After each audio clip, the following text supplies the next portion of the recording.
saying the assembly gets 1 billion out of your total budget? There was during this period they were getting 1.1. It was reviewed to 900 and is it 990 something million.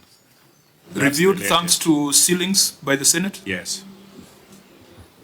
But it's 900 and something million. Percentage?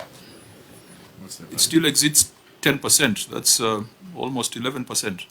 Well, again, we don't have a say, and you know the county assembly, they can torpedo you to this entity as quickly as... You know, Chair, you bring a very interesting conversation that has been there. This conversation about the provisions of PFMA regulations that county assemblies should get 7% against the provisions of CARA, where CARA sometimes can go up to 13%. And I've always asked myself, Chair, which is the way forward really? Because we know CARA gives a higher percentage than the provisions of the regulations of PFMA. And always we've said, wherever there is a contradiction between CARA and the provisions of regulations, then the provisions of the regulations become OTOs. But then, isn't it possible, Chair, as we are passing CARA, we have CARA conform to the regulations of PFMA? That is 7%. Why do you pass CARA with a higher provision? Sometimes up to 12%. That has been my question, Chair. Yeah, it seems to be a problem that originates from the Senate. That the Senate then goes to vary what is already in regulation through adjustment of ceilings. And it's something that we need to deal with. But it has also been brought to my attention, Governor, that what we are celebrating in Homa Bay, in the form of providing autonomy to county assemblies, might not be reality.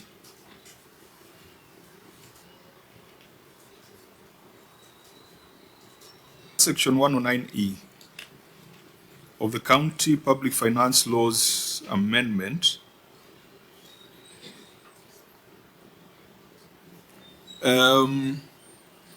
that law we are celebrating, it's still the CEC, the county treasury.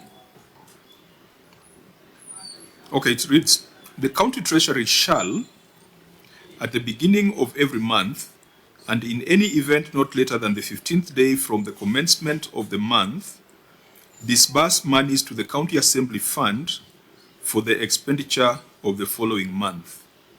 The disbursement referred to in subsection 1 shall be done in accordance with a schedule prepared by the county treasury and submitted to the county assembly for approval together with the county appropriation bill under section 129(7). And the question was,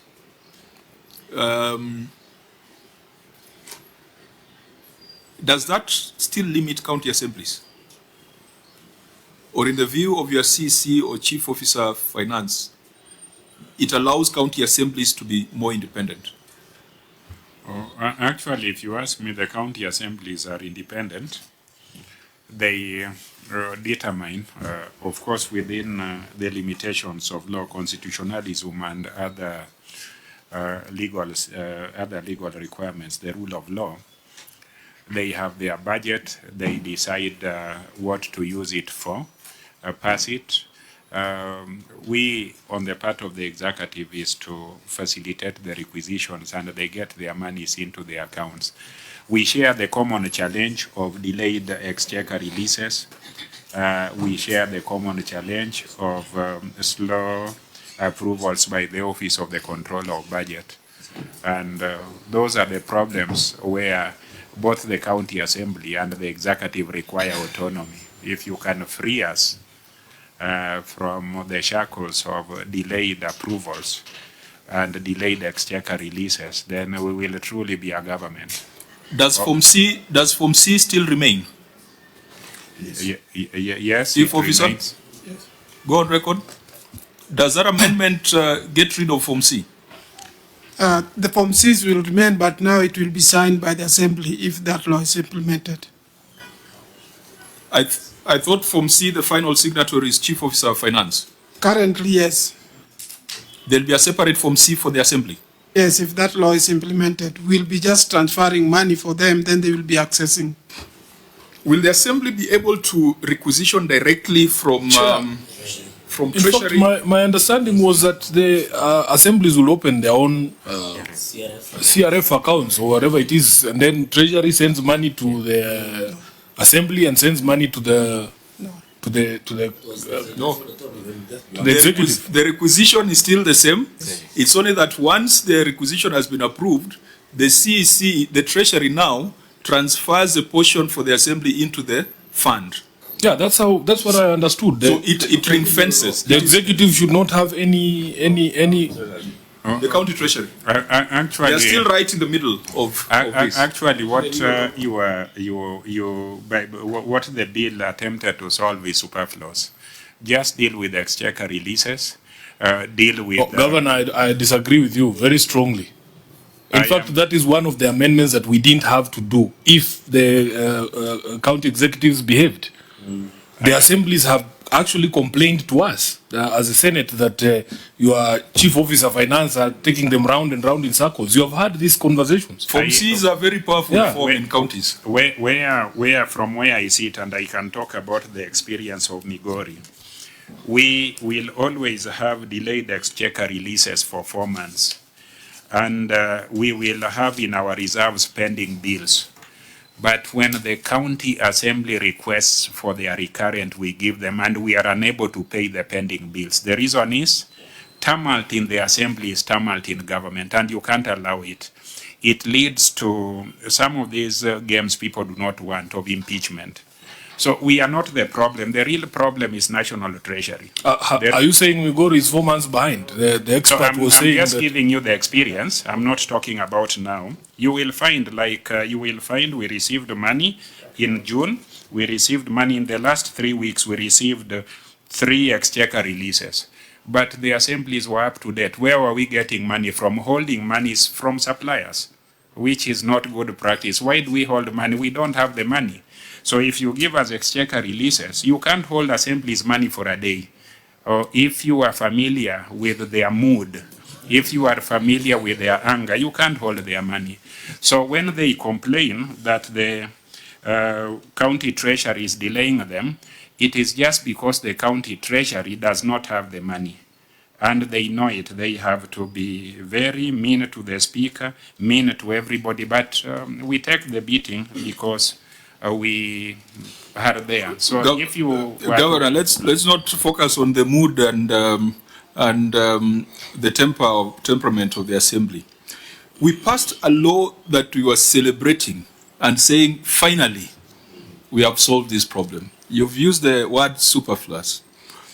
To the chief of the, maybe let me just hear it from the technical people, because if Form C still exists, then what have we solved?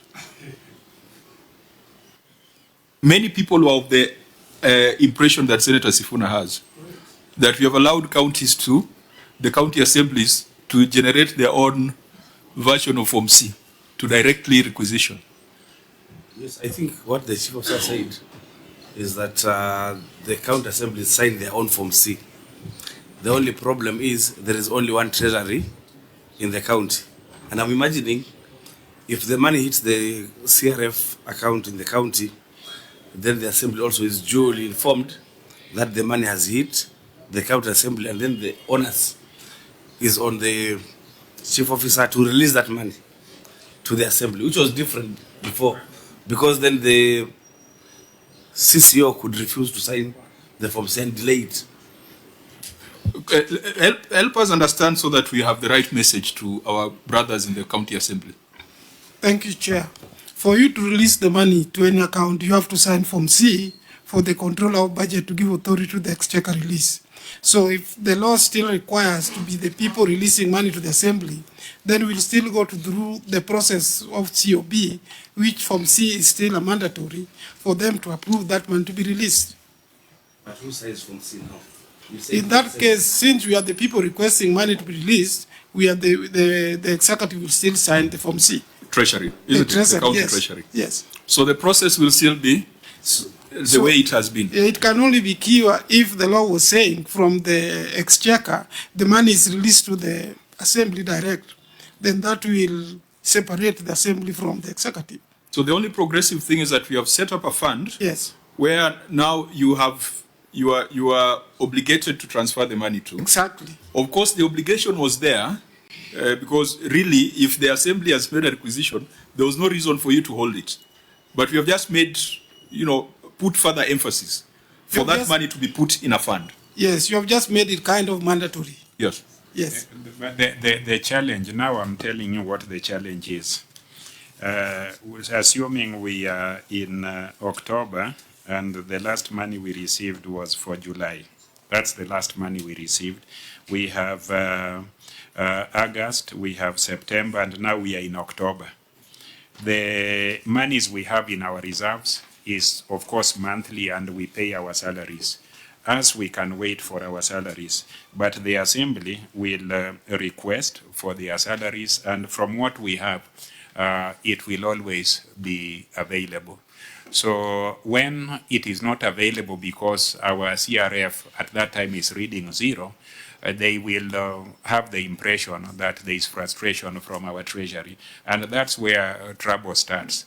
So the real thing is to unlock the taps if you can get legislation to ensure that what happens at the national level is in pari passu to what happens at the county level, then devolution will be protected. And if the Office of the Controller of Budget has an obligation to respond within a specific time, what we call a service charter, because at times it may delay. The anxieties are uko kwa ground. Those are some of the challenges. That is where the main thing is. You cannot hold the county assembly's money. It is very difficult, and because of the autonomy they have, and we respect that autonomy, you just release monies. But you continue suffering, or your suppliers suffer. So clerks, please note that we must have a conversation with CAF on the implication of the amendments that were passed into law recently, so that we can have the right appreciation. But also remember that Form C does not appear in any law. It is a procedure. So procedure can be, and I don't think it appears in any regulation. Just a follow-up on what it's a procedural thing. Yeah. Because I thought it might be a bit revealing. You have indicated that there are times where we have requisition for money for the assembly, but the exchequer has not released that money to the CRF account, but some money exists there for contractors, and so you pick that money and pay, transfer to the assembly, money meant for suppliers.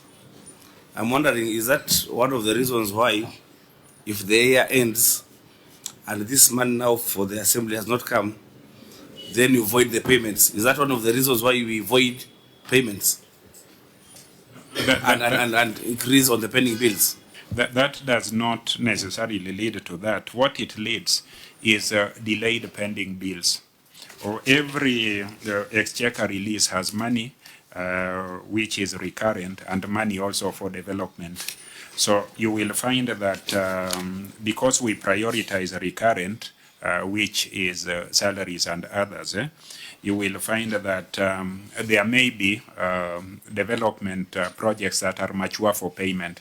But because of the sensitivity of the releases to the assembly and also releases to our staff, we continue pushing them back, kicking the can down the road until you have enough money. You first sort out the issues relating to salaries. If they delay, you will have many issues. So the real solution, that is what gives counties autonomy, and also gives, by extension, the county assemblies autonomy. The misunderstanding they have had with our treasuries is that they think the delay is deliberate or willful. Okay, Chair, so maybe just for yes, clarity. Senator Cherage. So does it mean, and that law was signed in your county, in the state lodge, and I didn't see you in the picture. Maybe I missed you. You can share with me via WhatsApp, so that I heard you mentioning when you were addressing the delegates at the Evolution Conference, and you hailed as one of the significant moments in the Homa Bay history. Although you didn't treat us very well, but that is a story for another day.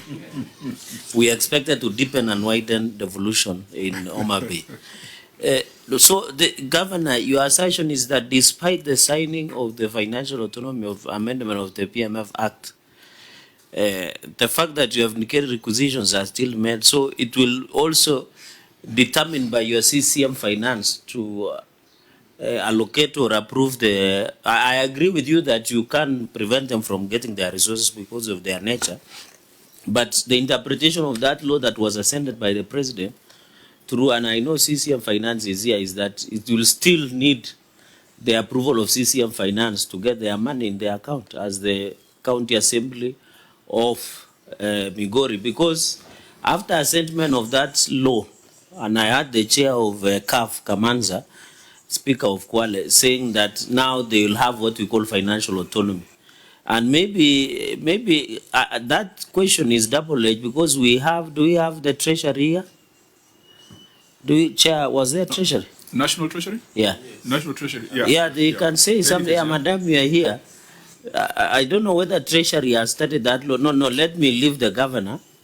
I think he has better things to handle than what I'm asking. Can we go to the National Treasury?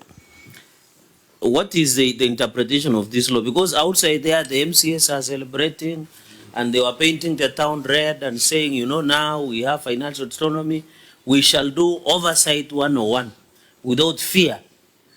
I don't know why they normally say that without fear. I thought oversight is a constitutional obligation. So what is the interpretation of that assent or signing of that law by the president from Treasury where you sit?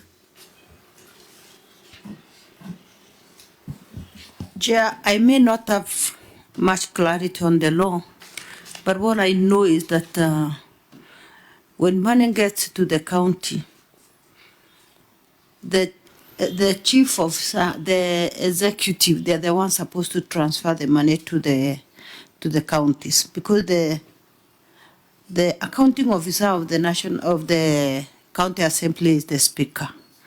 So when it gets to that place, is the one who is supposed to do it. Is that correct? The clerk, not the speaker, sorry, the clerk. And they are supposed to forward the money to that place. But I'm sure if COMB would talk, they would say that money comes, you can't request, everybody can't request. There must be one to request from the National Treasury. The interpretation of the law was that the person who should make requisition via COB should be the county clerk. Control of budget is here. Controller of budget? Thank you, Chair.